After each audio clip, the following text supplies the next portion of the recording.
What is good, everybody, and welcome to the Wednesday edition of Weekday Wagers. My name is Mark Wallace. I am so glad that you found us here on the Coaching Company YouTube channel. Look, some would look at today's sporting schedule and be like, there's not a whole lot really going on, nothing I feel really confident in going after, at least betting our hard-earned money on. I totally get that. With only baseball, we've got a handful of games that still mean something, and the rest of the league is basically checked out. And I want to get into that because today's show, in about 5 minutes, we are going to have a segment called Robbie's Radar that if you've missed it last week, shame on you. You should have caught us. More importantly, I'm glad you won't miss it this week because he's going to show us the 4 guys that he's targeting for the NFL for player prop standpoint. And I'm telling you, I'm going to double check with him in just a second. I believe so far, everybody that he's highlighted since we've started this segment has hit their player props. If not everybody, we've come damn close. So I'll check with him there. And speaking of... well, we didn't get close at all because before we can look at what we have for today and what we have for this weekend, let's take a look and see what happened yesterday. And yesterday was absolutely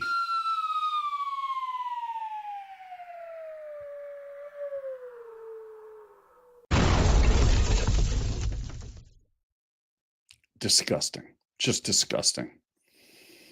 I know Rob is so Drake Baldwin. Thank goodness he's not one of the Baldwin brothers, but Drake Baldwin is no longer an option for any wagers. I believe Robbie said from this point forward. And if you didn't catch what happened in last night's Lynx game, oh my, well, I should probably say OMG. Not only are they up double digits with 3 minutes left to go in the game, Phoenix comes back, ties the game, sends it into overtime, and then beats the Lynx by 6. At this point, I almost want to see the Mercury win that series. I think it may have converted me.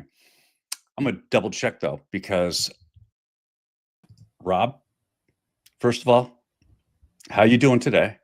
And second, let's talk about Drake.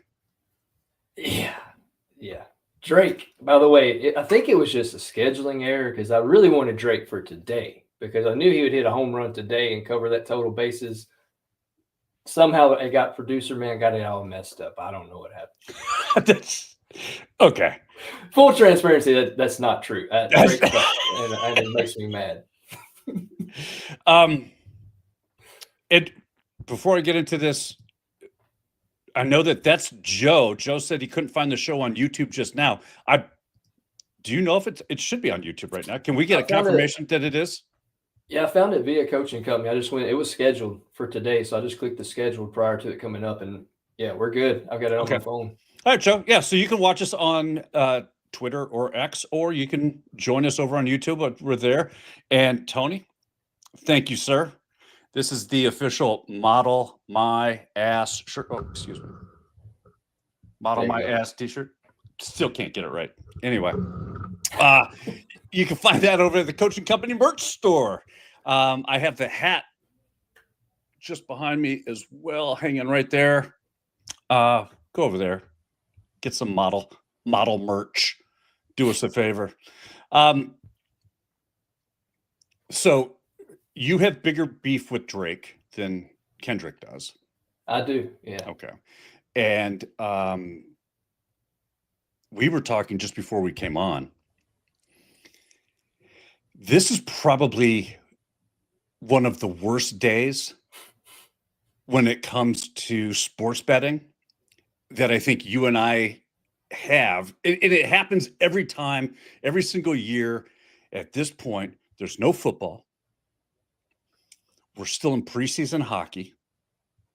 We've got baseball where the majority of the team, I mean, look, the postseason picture has really kind of taken shape and taken form. But yes, there are still a couple of outlier teams that still have a lot and are very close to possibly making the postseason. But really, it becomes difficult. Your thoughts on the challenges that this time of year presents? Yeah, I knew it was losing last night when both cruises went yard and hit a home run because neither one of them ever hit a home run, especially if I bet them. But then I could see the notification. There goes Ellie De La Cruz home run. There goes O'Neill Cruz home run. I was like, it's gonna lose. I wish I wanted to cash out right then and there because I just had that bad feeling. And it's hard. I mean, even during hockey, when hockey gets to the playoffs, you start getting in that lull because you play all these games. It's kind of different from NFL because you have so many games. NBA, I'm sure, is the same. I'm not as big in the NBA as you and DG, but even with hockey, when it gets there at the playoffs, those last few days trying to find player props, so very difficult. It's the young studs, and I'll stick by that. Like Drake hit a home run today. I wasn't on him yesterday. Right read, wrong result. He hits one today. That's just how it's kind of good. Gotcha. Speaking of hot hands, Taj says, "What's up, Robbie and Mark?" Taj, so glad you joined us. Hey, everybody, I know you guys already know the routine. If there's anybody out there who's sneakily watching us, flying under the radar, please do us a favor. Hit that like button. It's going to help our luck change. The more you hit that like button, the better it does it. The better it helps our wagers. And after yesterday's showing, we need more likes. Yeah, we need more likes. And by the way, it just pisses DG off when we get more likes than he does when he's on the show. So, again, thank you for that vote of confidence. We get to a section of the show now that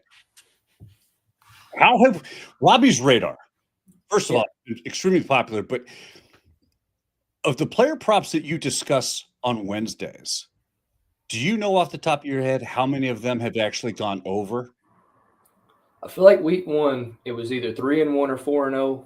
Last week we were 2-1-1 because CD got hurt, and unless you bet at MGM, if you bet MGM, I'm sorry, every other book voided CD Lamb. So last week it went 2-1-1. So doing really well. And some of these I may not actually give the prop out because there's a guy on my list today. Props aren't available, so I'll make it maybe an official play on Friday's show. That's what I did last week, because when you start getting into 10, 12 plays, you start getting in a lot of dirty water in that. So, but it's been doing really well, and I've enjoyed actually staying up to about midnight on the Tuesday night, finding these guys and doing the write-ups. So it's been fun. I'm enjoying it. Excellent. Well, listen, with no further ado, all right, I can't wait to see what you got going for this week. Who are you on and why? Yeah, we didn't do the intro video, Mark. Oh, all that work. You know what? Did. Damn it. Oh, you know what? Gotta give him his. Hold on. Gotta give him his flag.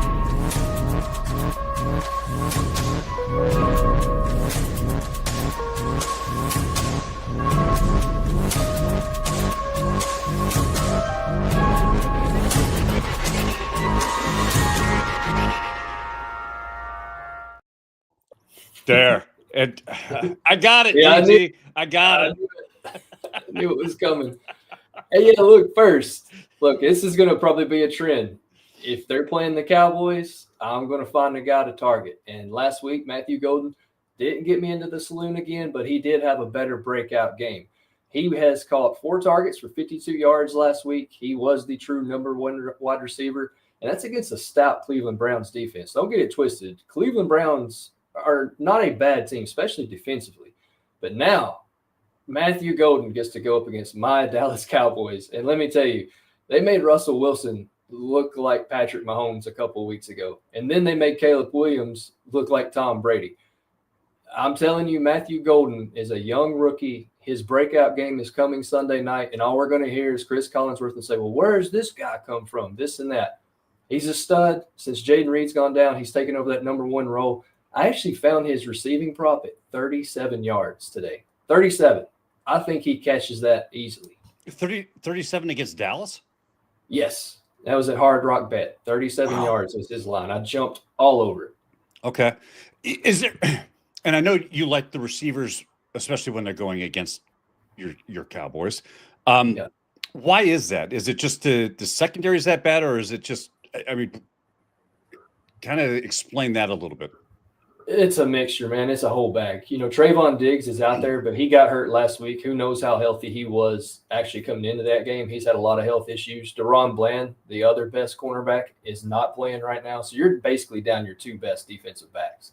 Then you lose Micah Parsons. So once he's gone, you don't even have your stud linebacker. The defensive line's a little better. Dante Fowler's in there. He's playing pretty well. And then we just added Davion Clowney, who's, you know, I guess we do what the Raiders do. When a guy's past his prime and he shouldn't be playing anymore, he comes to our team and we rejuvenate his career. Gotcha. He should play this weekend maybe, but it's a whole bag of – it's just a mess. It's a total mess there. Okay.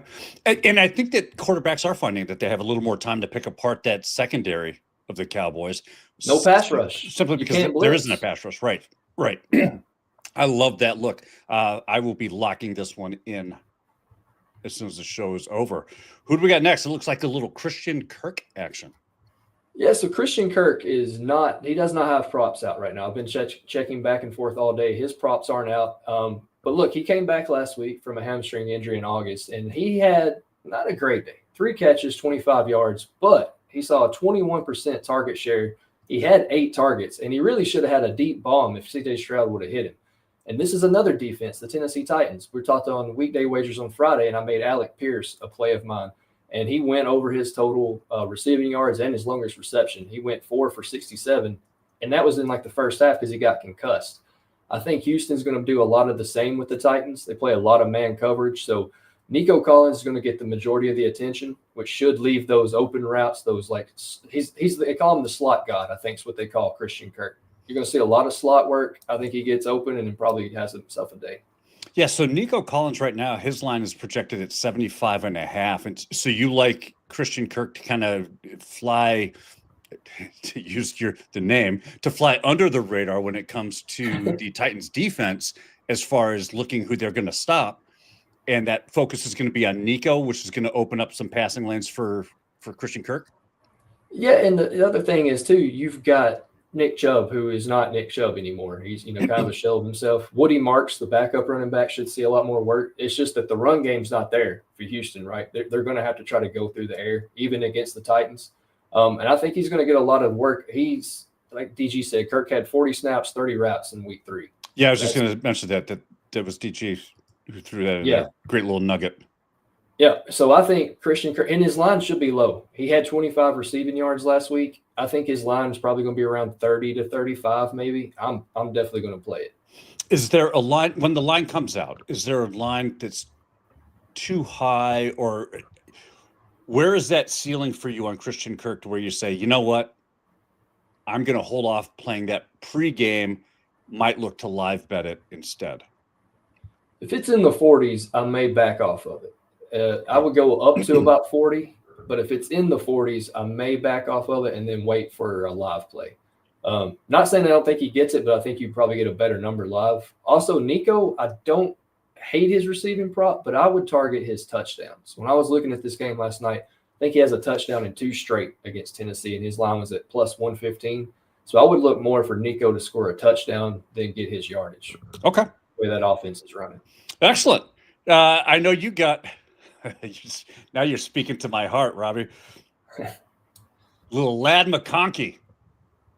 Yes, sir. Everybody hates Ladd all of a sudden. He's let everybody's fantasy teams down. He hasn't been doing what they thought he would do, and it's really not Ladd's fault.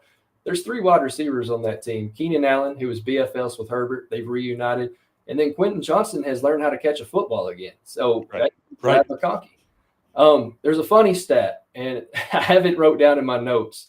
McConkey is too good to continue this downward trend, and he has a great ass. Now, get your head out of the gutter. It's not ass as what you think. It's average separation score. The guys at Fantasy Points came up with that, coined that term, and I love it.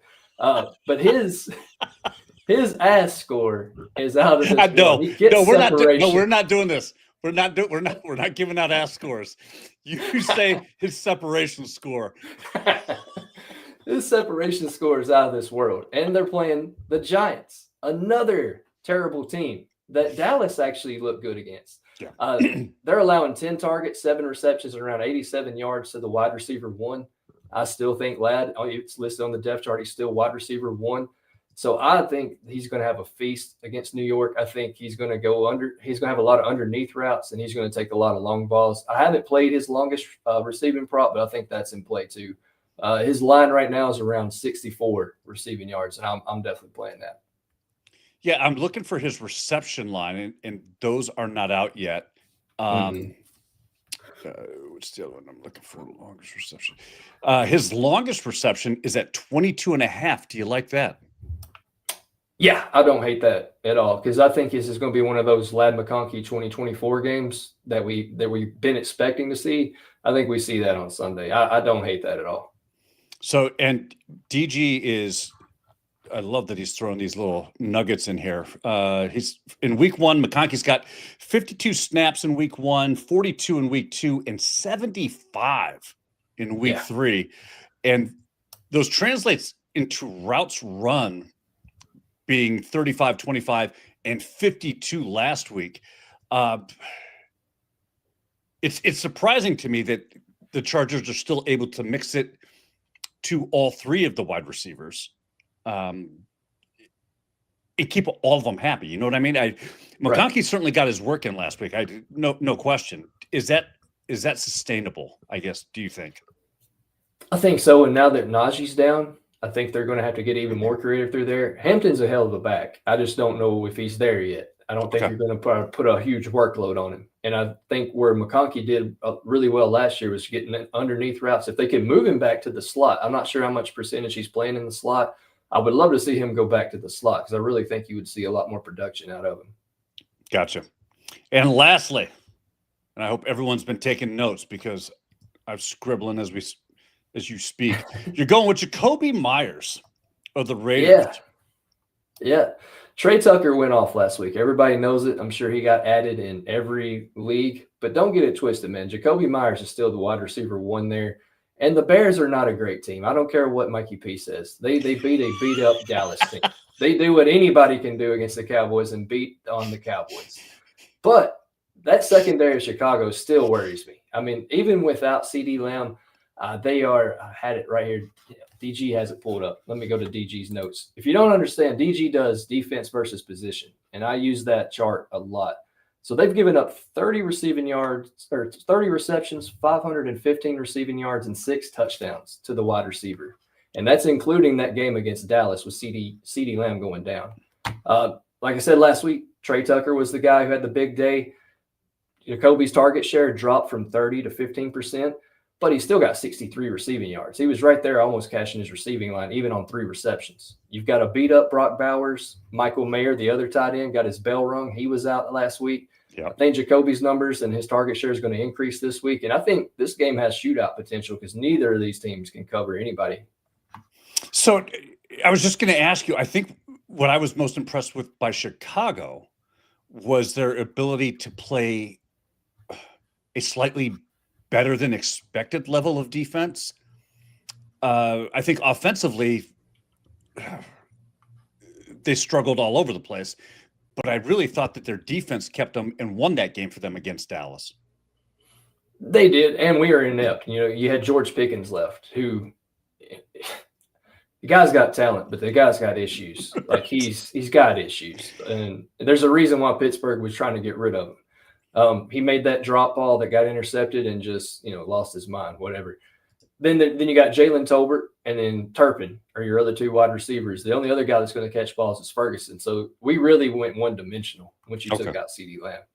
Yeah. Oh, yeah. No question. And there's no running game to speak of. So, there's that.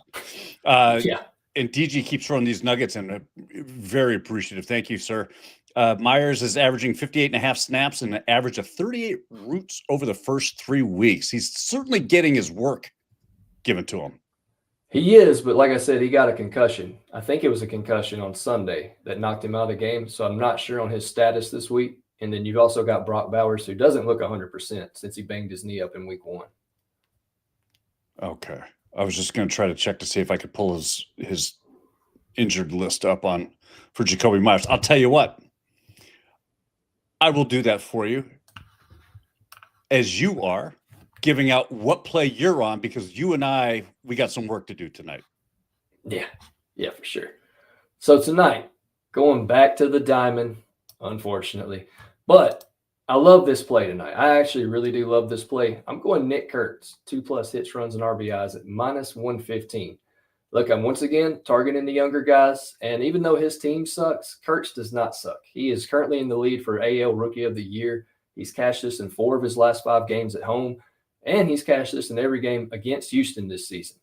He's batting a .341 and has 26 home runs against right-handed pitchers. Brown's go-to pitch, fastball. How many home runs does Kurtz have off the fastball? 10. So he's crushing righties. He's crushing their fastball. I like Kurtz tonight to get a hit, run, and RBI at -115. Sorry, get 2 hits, runs, and RBIs at -115. And you might just see his name come up again here in just a moment. Love the little tease.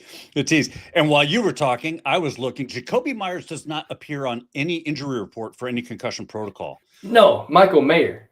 Oh, I'm sorry. I saw Myers and I was thinking Mayer. It threw me off. I think that was my fault, Mark. Gotcha. I was looking at the names. Yeah, I meant Michael Mayer, the other tight end. Yeah, Michael Mayer is certainly in the concussion protocol. Yeah. So he's on there for Myers, man, you get these same words and I turn into Soupy. And it just confuses me. I don't know if. Well, all right. I'm not going there. All right. So, love you, Soupy. Love you, Soups. I am going with the sleeper in Cincy. No, not in Seattle. Seattle should have a hell of a game going there tonight as they have a chance to clinch the AL West. But that's another storyline. I am targeting the man known as Paul Skeens. Look, he's going to get the ball. It's the final regular season game of the year for Skeens, and he has been on one hell of a sophomore campaign. He has really given the Pirates everything that they could ask for and so much more. He's got a 2.03 ERA, a .96 whip. He's 209 strikeouts across 181 innings, and he's got a chance to really polish this off by pushing that ERA tonight down below 2. That puts him into elite territory, and that's what he thrives on. He's already proven he can handle the Reds lineup. He tossed 6 scoreless frames against them earlier this season. He's got electric stuff. His command is tightened up. Yes, I know he got shelled his last game out. If anything, that is just more motivation for him to come out and silence the Cincinnati Reds team. On the other side, the Reds are going to roll out Hunter Green. And he isn't just showing up to be a part of the Paul Skeens show tonight. He is giving off lead character vibes of his own. This guy, he opened the season looking like one of the best arms in the National League. Had a few injuries. It slowed him down. But he just came off. He's coming off a 9-inning masterpiece against the Cubs where he pitched a shutout. I love this spot for him against the Pirates lineup. It's been inconsistent offensively at best. Green should have the upper hand again. You've got 2 electric arms, both looking to silence the other teams early. Give me the first 5 under 3.5 at -130. And go ahead, catch a nap. Wake up for the end of this one. That's what I got. Yeah, and then you can watch my ticket cash. Take a nap in that one. Wake up, come back, and watch my ticket cash. Yeah, full disclosure, I will also be on the NRFI for this game. I forget what the juice was, but I already got that one in for that. So yeah, I don't think we see any scoring in this, and especially early. The Pirates have always struggled all season long. They've struggled to put runs across the plate when Paul Skeens is pitching. I don't know what it is. It's real. It is. It's crazy. I remember you gave that stat middle of the season, and Yeah. it's not. Nothing has changed. Nothing's changed. I mean, if anything, it's gotten worse. And so Yeah. I think Skeens finally said, "I've had enough." So he showed the Pirates what scoring looks like. Unfortunately, he had to use the other team to do it in his last game out against the Cubs. So there's that. Yeah. Yes. Full disclosure is definitely going to be the name of a future Mark segment. I agree. Don't hate it. I use it all the time. Full disclosure. Full disclosure. Yeah. I don't want there to be any. Never mind. Anyway, let's get to the best part of this. Yeah. It is the daily dinger time. If you guys have anybody that you like or that you're playing for a home run prop tonight, drop it in the chat. Robbie is our home run prop guru. He always has his fingers on the pulse of who is going the yard. Here's our list today. We got Aaron Judge, Kyle Schwarber, Nick Kurtz, Kerry Carpenter, and Manny Machado.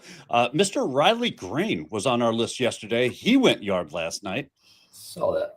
Rob, off of this list, who do you like and why?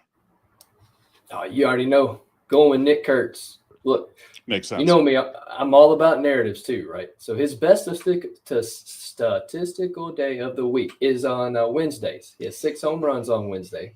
He has 10 on Fridays, but look, he had 4 home runs in one Friday. Do you know who he was playing when he got those 4 home runs? No. The Houston's, about to call them the Texans. Houston Astros. Okay. So Friday's skewed. He's playing tonight. The Houston Astros. Wind is blowing out left.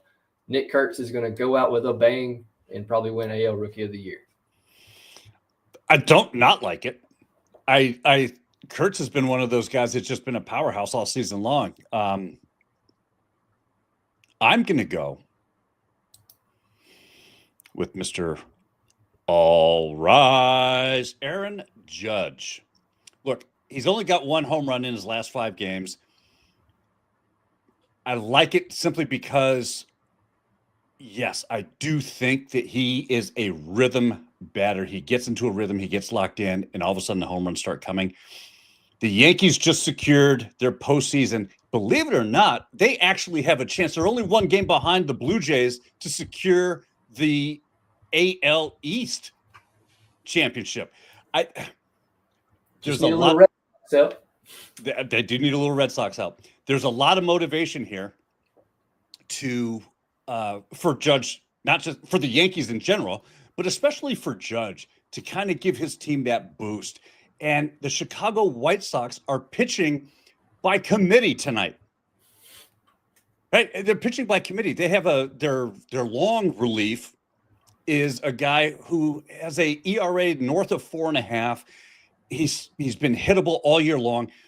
I love this spot for the Yankees and for Judge to get on the board often. And yeah, they are going to be scoreboard watching. And if that game in Toronto is close or Boston is ahead, look for the Yankees to pile on. Those 2 games will be going on at the same time. And yeah, they will be scoreboard watching. Yeah, plus 235 for Aaron Judge. That's not terrible. Honestly, for Aaron Judge, it's not terrible. Maybe I'll just do a little parlay and see what happens. And Joe, you're a little surprised I wouldn't take Cal Raleigh. I've only taken Cal Raleigh, I think 2 or 3 times all year. I don't know what that's going on. Ain't because you took him last night. Probably just. And the big dumper dumped. Yeah. He didn't have a good night. That was horrible. Look, and the Mariners only won 4-3. So it's the Rockies. So listen, we have got 14 because there's already 1 baseball game going on right now. The Atlanta Nationals game is going on, which means we have 14 left on the schedule. Something like that. Baseball's winding down.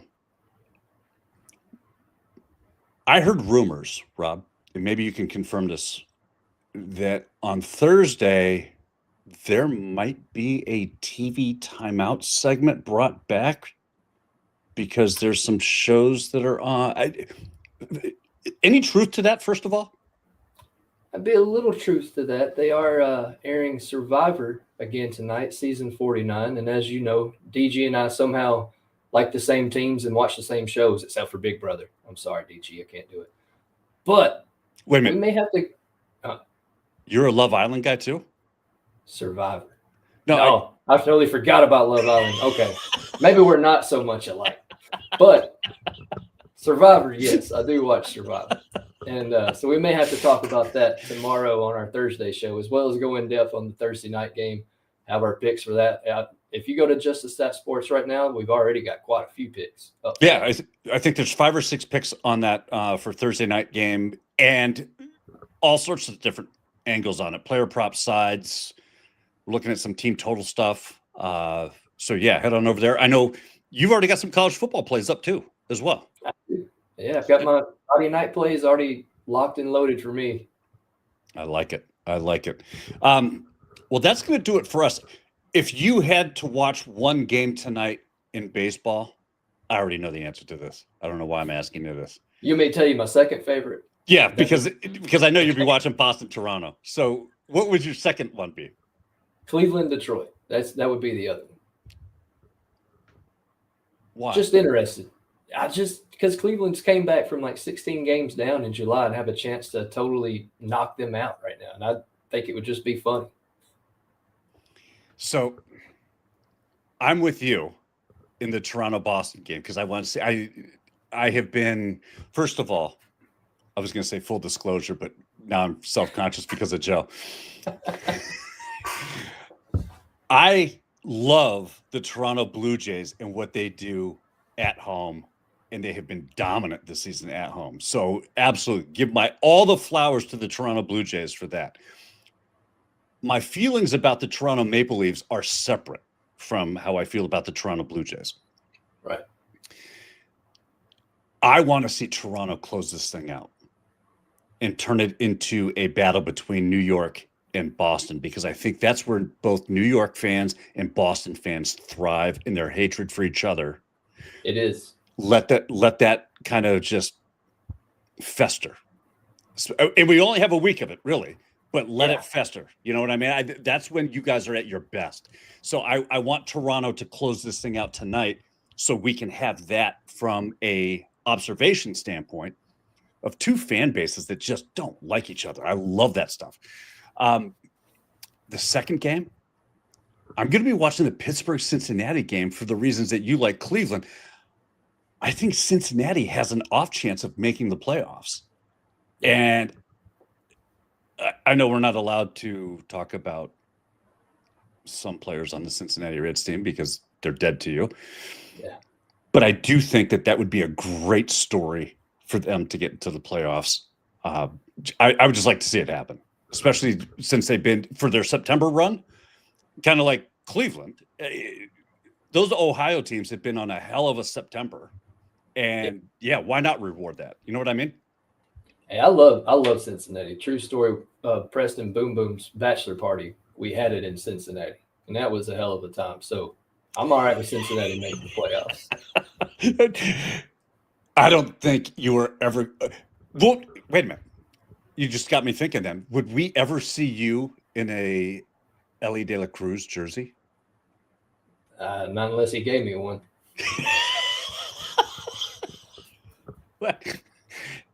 I had to ask. I didn't know if this was a full kumbaya moment or not. No, I won't turn it down. If he gives me one, I'll show support. But I'm definitely not. I already spent enough of my hard-earned money betting on him for him to just screw me over. Technically, he owes me a jersey. He owes a jersey. Him and his cousin O'Neal both owe me a jersey. All right. Yep. So you heard it, Ellie. We got to make that happen. You owe Robbie a jersey, preferably signed. Yeah. I won't sell it. It'll go up. That's a topic for another. That's a topic for another day. But I hate the get a signature and sell it. I have all of my stuff. I've never sold anything. I think it's cool. I've got plenty of space to hang it up. I don't know why. I know why people do it. They want to make money. But to me, I mean, I think it's just a cool story. Just a suggestion. You could probably get rid of the garbage banners behind you and just put up some jerseys then. You know what? No, That banner says national champions. we on can, it. we can talk see about that? it later. We'll talk about it later. That's going Yeah. to do it for us. Listen, thank you National guys so much for champions. hanging out with us. No, don't chomp me. Be sure you turn in tomorrow, 2:00 Eastern, right here on Coaching Company, where you're going to get DG and Robbie, and the Thursday TV time out because Survivor's back. Until then, enjoy the rest of your Wednesday. Be kind to one another. That's how all of this is going to work. And let's cash these tickets.